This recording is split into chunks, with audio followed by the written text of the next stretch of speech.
Hello guys, I hope you having a good day. आप लोगों के कमेंट्स पढ़ के हमें ये समझ में आ रहा है कि आप में से बहुत सारे लोग हमारे वीडियोस बहुत अच्छे से देख रहे हैं और उनको फॉलो कर रहे हैं और अपने आर्ट को डेवलप कर रहे हैं। आपके बनाए हुए ड्राइंग इंस्टाग्राम पे इस अकाउंट पे टैग करके पोस्ट कर सकते हैं। आज का वीडियो एक स्टूडेंट के रिक्वेस्ट पर बना रहे हैं, जिसमें एडवांस ह्यूमन फिगर और मेमोरी ड्राइंग की कंपोजिशन के सारे डाउट्स क्लियर करने की मैं कोशिश करूंगी। तो इसलिए आप वीडियो को स्टार्ट टू एंड जरूर देखिए ताकि आपके सारे डाउट्स क्लियर हो जाए। So let's start. Human figure का जब भी हम लोग ड्राइंग करते हैं तो इस तरह से आपको लाइन ऑफ एक्शन जो है उसको ड्रॉ करना है और फिर वन लाइन में आप हैंड्स और लेग का एक्शन जो है उसको आप ड्रॉ कर सकते हैं और फिर उसको सिलेंडर मेथड से उसको बॉडी को थिकनेस देना है आपको। इस तरह से करने से आपका ज़्यादा काम वेस्ट नहीं होगा। अगर आप स्ट्रक्चर ही अगर गलत हो गया तो आपको उसी टाइम समझ में आएगा जो हम लोग ड्राइंग कर रहे हैं वो प्रॉपर हुआ है कि नहीं, तो आप उसी टाइम उसको चेंज कर सकते हैं। तो इस तरह से एक्शन करके ड्रॉ करके हम लोग उसको डिटेल करते जाएंगे। और रही बात कॉम्पोजिशन की, मेमोरी ड्राइंग के कॉम्पोजिशन की, तो इसमें एलिमेंट्री के लिए आपको 3 to 4 फिगर्स ज़रूरी है और इंटरमीडिएट के लिए आपको 5 to 6 फिगर्स कंपलसरी है। तो उसके लिए आपको सारे फिगर्स बड़े साइज में निकालने की ज़रूरत नहीं है। 3-4 फिगर्स को आपको फोकस में लाना है और बाकी सारे फिगर्स जो है बैकग्राउंड में छोटे साइज में आप डाल सकते हैं।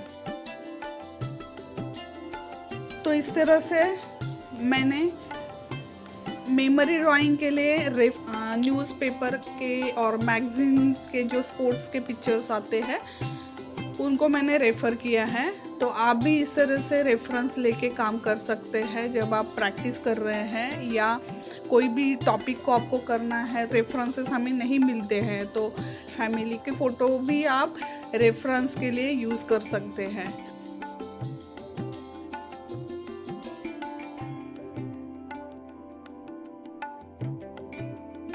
तो इस तरह से मैंने ये 2 फिगर्स जो है न्यूज़पेपर के ड्रॉ किए हैं और यहाँ पे उसके डिटेल्स, मतलब जो पिक्चर में है वही कैरेक्टर निकालने की ज़रूरत नहीं है। आपको अगर सारे गर्ल्स दिखाने हैं तो आप गर्ल्स दिखा सकते हैं। उसका सिर्फ हमें structure, action, line of action लेना है उस रेफरेंस से और उसको हम लोग हमारी जो चाहिए वो कैरेक्टर में उसको हम लोग ले सकते हैं। तो यहाँ पे देख रहे हैं आप, मैं उन दोनों गर्ल्स को यहाँ पे ड्रॉ कर रही हूँ पूरे डिटेल्स के साथ।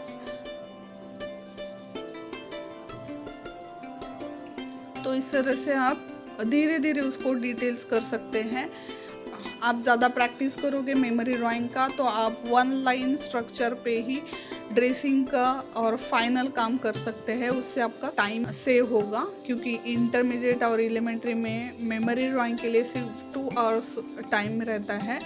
तो उसमें एक्सपेक्टेशन ऐसे है कि आपको बहुत ही रैपिड काम करना होता है, ज़्यादा डिटेलिंग नहीं करना है। एनाटॉमी नहीं दिखाई तो भी चलेगा।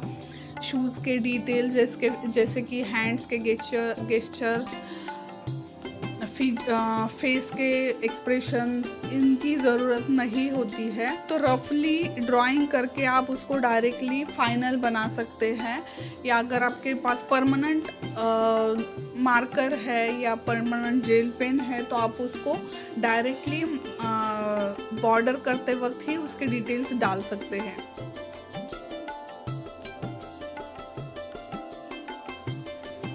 एडवांस ह्यूमन फिगर पे हम लोग काम कर रहे हैं, इसलिए मैं यहाँ पे थोड़ा डिटेल्स और एनाटॉमी दिखा रही हूँ, लेकिन आप एलिमेंट्री में इतने डिटेल्स करने की ज़रूरत नहीं है ड्राइंग करते वक्त।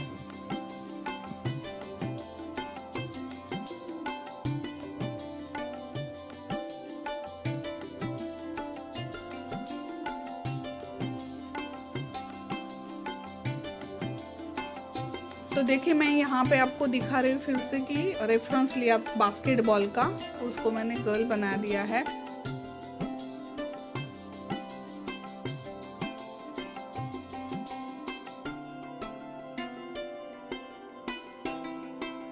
सिर्फ आपको एक्शन जरूरी है, तो एक्शन आप लेके उसमें कोई भी कैरेक्टर डाल सकते हैं। इससे आपका काम बहुत ही इजी हो जाएगा।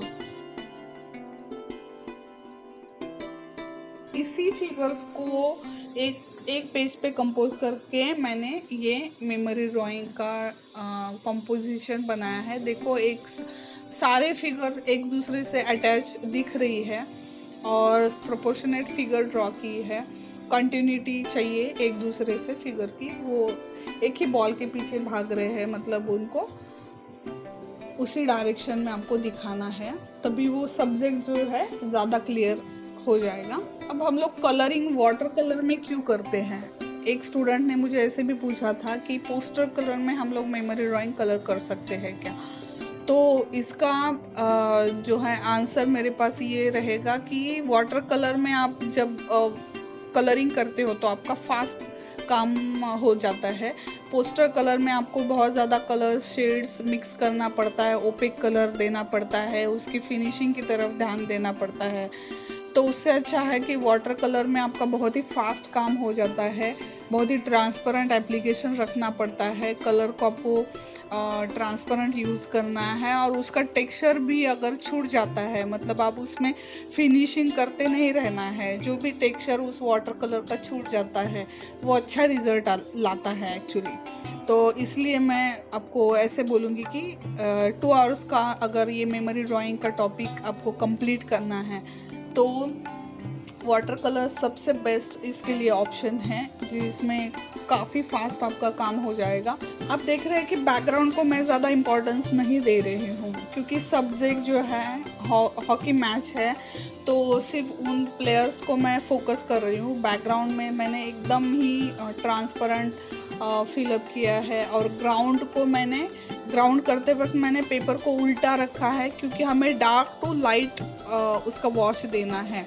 तो डार्क कहाँ पे हमारे पास में होगा और जैसे दूर जाएगा तो वहाँ पे लाइट होगा, तो उसके लिए मैंने उल्टा पेपर रखा है ताकि डार्क कलर देके मैं पानी के साथ उस कलर को लाइट करते नीचे नीचे आ रही हूँ। तो जब सीधा करेंगे तो उसका रिजल्ट आपको दिखाई देगा। ऐसे आप कभी भी सीनरी करोगे तो भी आपको डार्क टू लाइट करना है, तो डार्क पोर्शन को आपको ऊपर रखना है और नीचे लाइट करते आना है। अगर स्काई को भी आप ऐसे करते हो, स्काई को आप माउंटेन के पीछे से आपको डार्क और ऊपर की तरफ लाइट करना है, तो भी आपको पेपर को उल्टा रखना पड़ेगा। तो ये बात आप समझ लीजिए, इसमें पर्सपेक्टिव का इफेक्ट ज़्यादा अच्छा आता है। ग्राउंड के लिए मैंने सैप ग्रीन, लाइट ग्रीन और फिर पानी के साथ लाइट ग्रीन को और भी ज़्यादा लाइट किया हुआ है। ये फर्स्ट वॉश जो है पूरा सूखने के बाद आपको फिगर के ऊपर काम करना है। अब यहाँ पे एक प्रॉब्लम ऐसा हो सकता है कि फिगर के ऊपर बैकग्राउंड का कलर आएगा आपका, तो ऐसे जब भी होगा अगर आपका, मैंने इस तरीके से भी मैंने मेमोरी ड्राइंग किया हुआ है कि फिगर के ऊपर से वॉश देना है।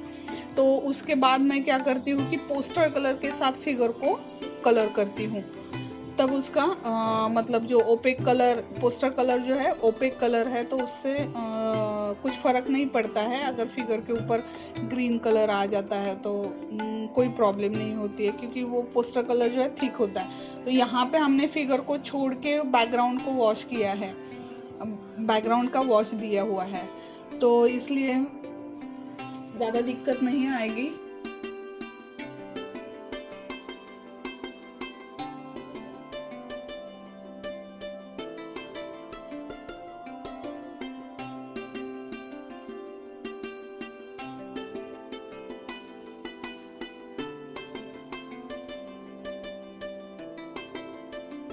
स्किन टोन के लिए मैंने यहाँ पे येलो ऑकर और लाइटली ऑरेंज उसमें शेड चेंज करने के लिए मैंने थोड़ा सा ग्रीन भी ऐड किया है। तो आप यहाँ पे सिर्फ ऑरेंज के साथ भी स्किन टोन एकदम फ्रेश कलर दे सकते हैं।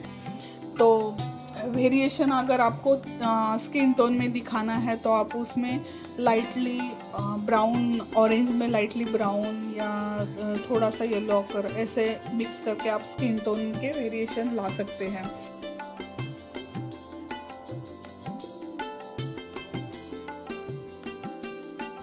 स्किन टोन सूख रहा है तब तक मैं हेयर के कलर कर रही हूँ। हेयर के लिए भी मैंने ब्लैक बिल्कुल यूज़ नहीं किया हुआ है। वहाँ पे मैंने पर्शियन ब्लू और क्रिम्सन रेड मिक्स करके मैंने ये डार्क शेड बना लिया है। अगर आप ब्लैक कलर डायरेक्टली यूज़ करते हो तो काफ़ी ज़्यादा डार्क दिखेगा वो।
तो हेयर को कंप्लीट करने के बाद सूखने के लिए छोड़ देना है हमें। तो ड्रेसिंग के लिए हमने देख रहे हैं कि एक टीम ने स्कर्ट पहना हुआ है और एक ने शॉर्ट्स। तो स्कर्ट वालों को मैं ब्लू कलर का ड्रेस दे रही हूँ, तो उनके शूज और सॉक्स भी ब्लू कलर के दिखा रही हूँ।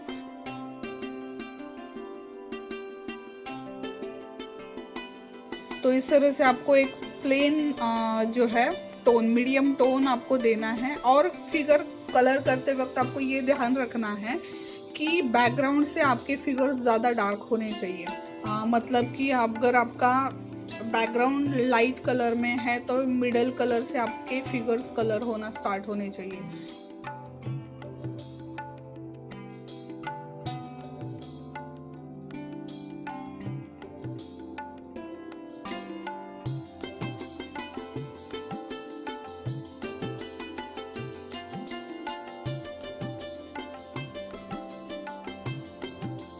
तो अगर आप प्रैक्टिस करोगे तो आप जब कलर गीला है तब तक ही उसमें शेड्स डाल सकते हैं। अगर आपको वो नहीं पॉसिबल हो रहा है तो आप फर्स्ट टोन पूरा कंप्लीटली सूखने के बाद शेडिंग का काम कर सकते हैं।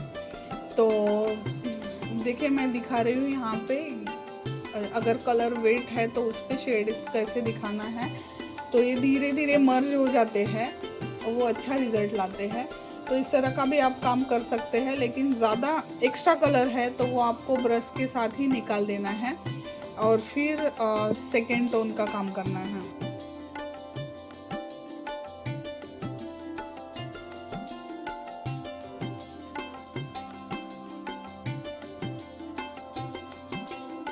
तो बेस्ट वे ये है कि आप पहले तो पूरे सारे कलर, सारे शूज, सॉक्स सब कुछ कलर करके ले सकते हैं मीडियम टोन में, प्लेन, और उसको पूरा सूखने के बाद आप जो है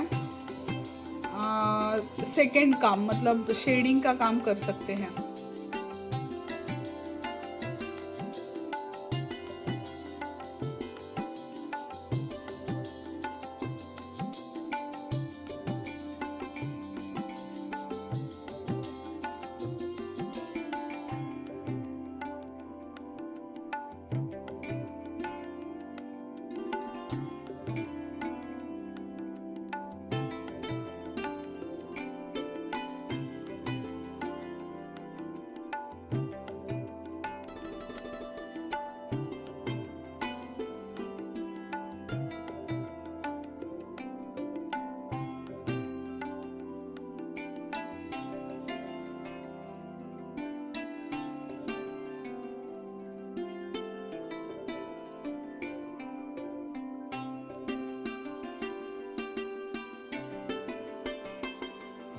वाइट एंड ब्लू सॉक्स के लिए मैंने सिर्फ वाइट पोर्शन के लिए लाइटली जो बालों के लिए बनाया था कलर, उसको एकदम लाइट रखा है और उसका शेड दिया है। सिर्फ लाइट पोर्शन में मैंने लाइट पेपर का ही छोड़ दिया है।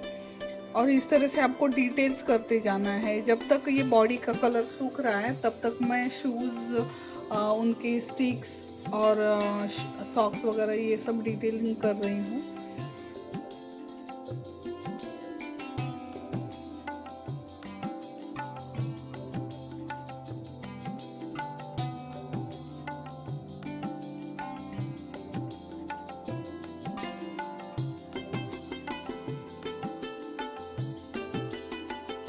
जो शॉर्ट्स में हैं उनको मैं रेड कलर के शूज़ और सॉक्स दे रही हूँ।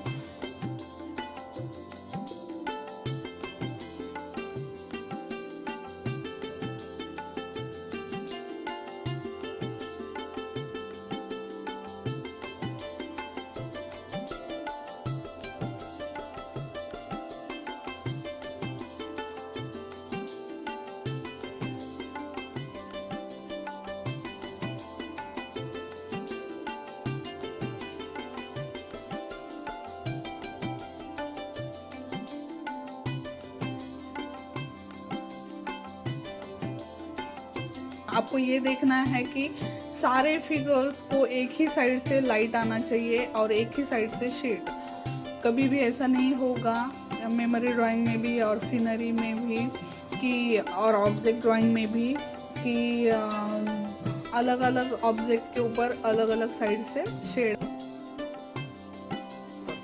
तो उसी कलर को, मतलब जो भी रेड कलर के शर्ट्स है उसको डार्क रेड शेड के साइड से फिलअप कर रही हूँ। अब इसके लिए ड्रॉ भी करके ले सकते हैं। जो भी आपने रेफरेंस लिया है उसके ऊपर से देख के भी आप शेड कहाँ पे डालना है तो वो थिन लाइन से आप उसको ड्रॉ करके ले सकते हैं और उसके बाद उसके ऊपर शेडिंग का काम कर सकते हैं।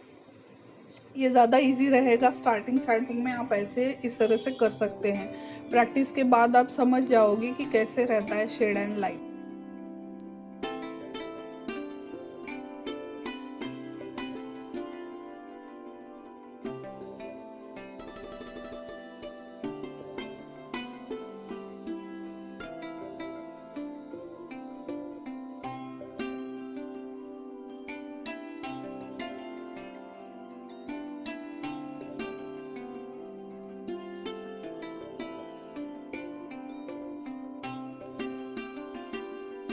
तो उसके साथ साथ मैं डिटेल्स भी कुछ डाल रही हूँ, जो वाइट स्ट्रिप्स वगैरह साइड के, हेयर बेल्ट, शूज़ के ऊपर के लाइन। ये वाइट कलर में ओपेक कलर मतलब कि पोस्टर कलर से काम कर रही हूँ, क्योंकि वाइट कलर ऐसे बैठेगा नहीं है वाटर कलर का। तो मैं ये डिटेल्स जो है वाइट कलर का काम मैं पोस्टर कलर के साथ कर रही हूँ।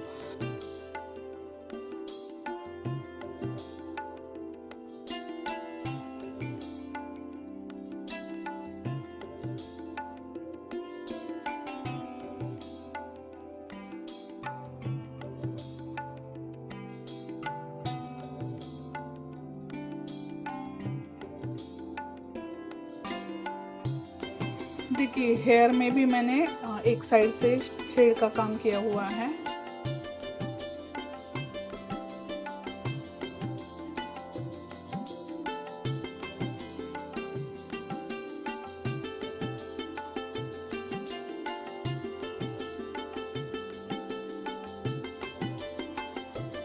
तो स्किन टोन के भी शेड आपको दिखानी है। तो जैसे ही ड्रेसिंग के ऊपर आपने शेड डाला है तो स्किन टोन के लिए जो भी कलर हमने लिया था उसी को सिर्फ थोड़ा सा डार्क रखना है। आपको डार्क रखना है मतलब क्या, वाटर कलर में डार्क के लिए हम लोग क्या करते हैं, थोड़ा सा ब्राउन यूज़ कर सकते हैं या तो कलर को थोड़ा सा थिक रख सकते हैं।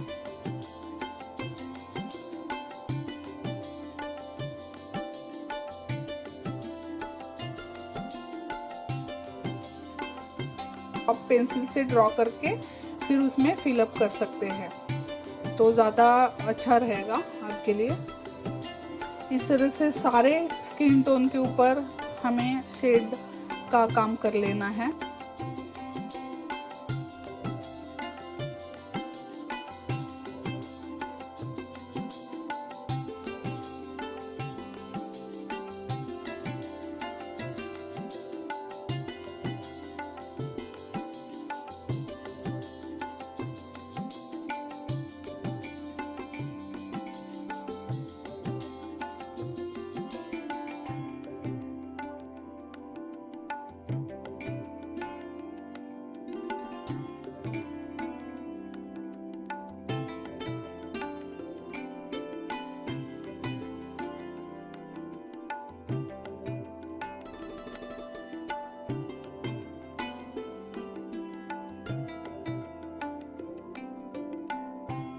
अब मेरा पेंटिंग कंप्लीट हो गया है, उसमें मैं डिटेल्स डाल रही हूँ। जेल पेन जो है मेरा ब्लैक थिन लाइन के लिए मैंने उसको यूज़ किया है।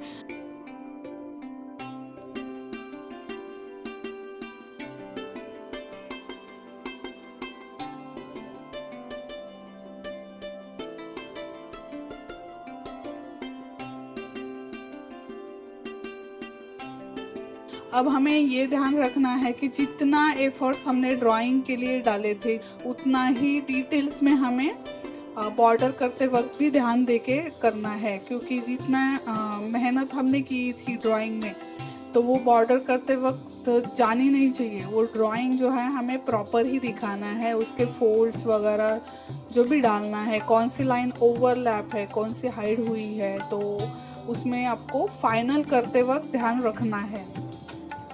नहीं तो इतने मेहनत के बाद आपका ड्राइंग खराब दिखेगा अगर आपने गलत बॉर्डर की तो। एकदम हेयर लाइन रखनी है आपको, इसलिए स्केच पेन यूज नहीं किया है मैंने, यहाँ पे जेल पेन यूज किया है। अगर आपके पास जेल पेन नहीं है तो सादे वाले ब्लैक पेन से भी आप काम कर सकते हैं, क्योंकि कलर अभी सूख गया है पूरा। देखिए थोड़ा सा बॉडी के ऊपर कलर या शूज के ऊपर बैकग्राउंड का कलर आया उससे कुछ फर्क नहीं पड़ता है, क्योंकि बॉर्डरिंग का काम होने के बाद काफी सुंदर दिखेगा पेंटिंग।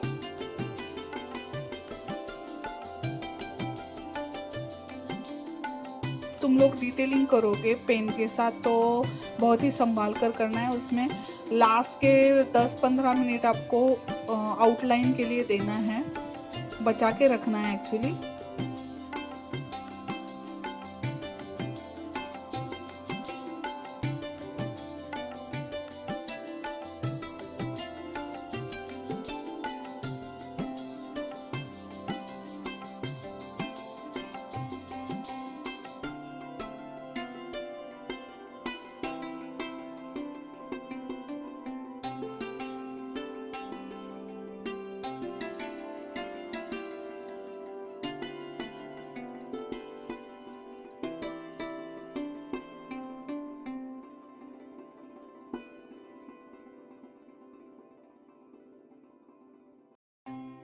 बहुत सारे लोगों का ड्राइंग अच्छा रहता है, लेकिन मेमोरी ड्राइंग या फिगर ड्राइंग के लिए बहुत ज़्यादा प्रॉब्लम आती है।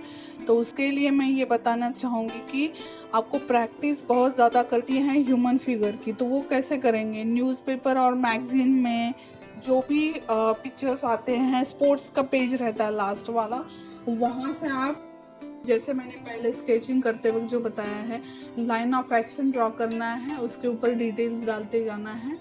फिगर को हमने फाइनल नहीं किया तो भी चलेगा, लेकिन वो एक्शन जो है वो कर लेना है आपको स्केचिंग के लिए, प्रैक्टिस के लिए। तो आप कोई भी कैरेक्टर उसमें डाल सकते हैं।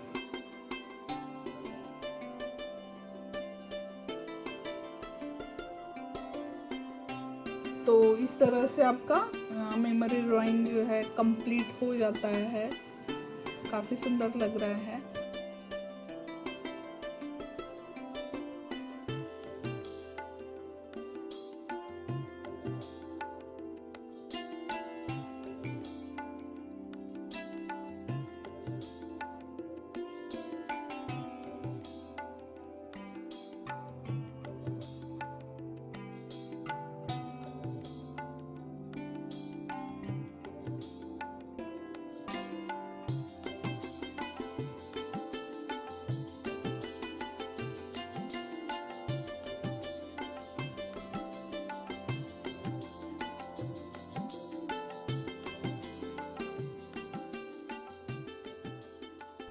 तो कैसे लगा वीडियो आपको कमेंट सेक्शन में जाके बताना है, और आपके आर्ट के जो भी डाउट्स है आप हमें कमेंट बॉक्स में पूछ सकते हैं। हर ट्यूसडे और फ्राइडे हमारे न्यू वीडियोस अपलोड होंगे, और हमारे चैनल को अब तक आपने सब्सक्राइब नहीं किया है तो ज़रूर सब्सक्राइब कीजिए, और हमारे वीडियोस आपको पसंद आ रहे हैं तो उनको सबसे पहले देखने के लिए बेल आइकॉन को ज़रूर दबाइए। और ऐसे ही अपने ड्राइंग के नॉलेज बढ़ाने के लिए हमारा वीडियो अपने फ्रेंड्स के साथ शेयर कीजिए। Bye bye.